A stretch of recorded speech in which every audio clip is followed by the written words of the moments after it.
Kipper's Monster by Mick Inkpen.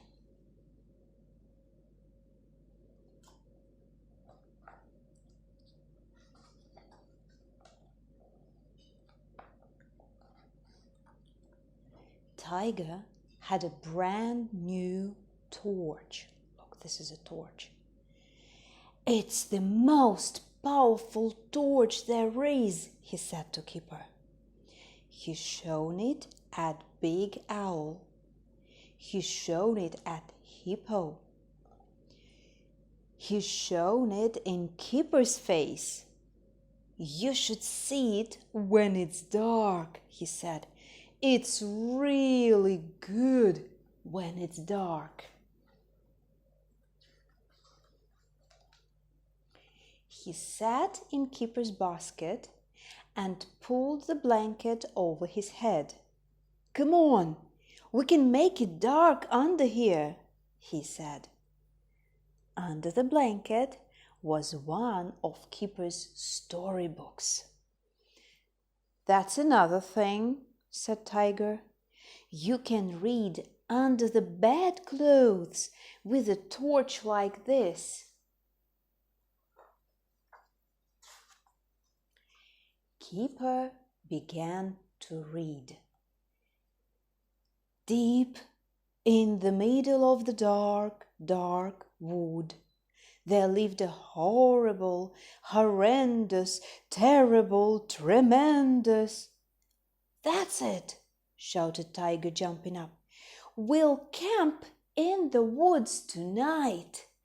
It'll be really, really dark in the woods." "Shall I bring my book?" said Kipper. So they took the book and some biscuits, and they put up their tent in the middle of the woods at the bottom of Big Hill.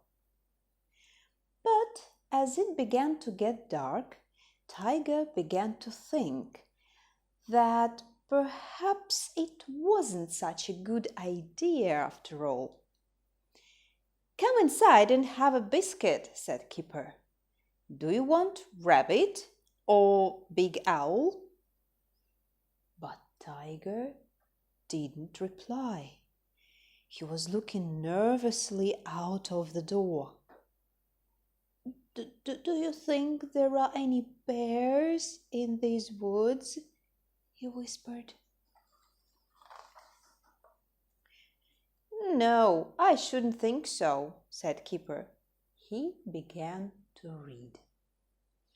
"Deep in the middle of the dark, dark wood, there lived a horrible—" But Tiger wasn't ready. He asked Kipper to sit next to the door instead of him. And when Kipper tried again to read, Tiger got up and zipped the door shut altogether. But the third time Kipper tried to read, from somewhere outside the tent there came the most terrible, tremendous, horrible, horrendous screech. "What was that?" said Kipper. Tiger said nothing. "Let's go and look," whispered Kipper.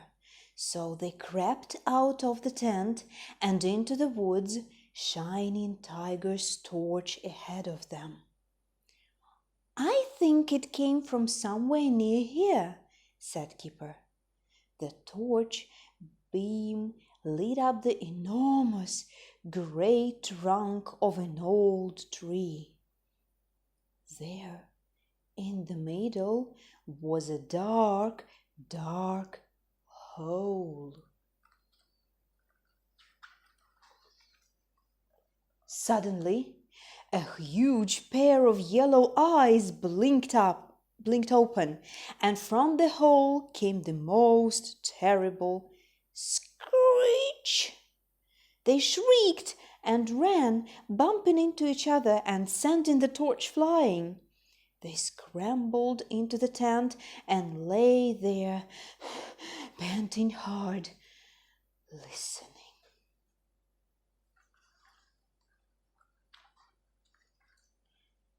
I think it was just an owl, whispered Kipper. Yes, it was just a silly old owl. But behind him, the shadow of something was growing on the wall of the tent. Something with horns. It's a horrible, horrendous monster, squealed Tiger. The shape on the tent grew and grew till it was looming above them. Then slowly it changed into a shape that Kipper had seen before.